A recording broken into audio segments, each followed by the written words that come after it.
Üşüyen çocuklar.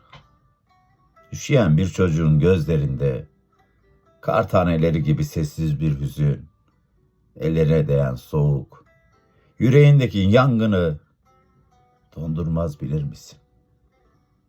Sar onu yüreğinle sar. Bir battaniye olmaz belki sözlerin ama yüreğin dokunduğunda ısınır, yavaşça erir buz gibi yalnızlık.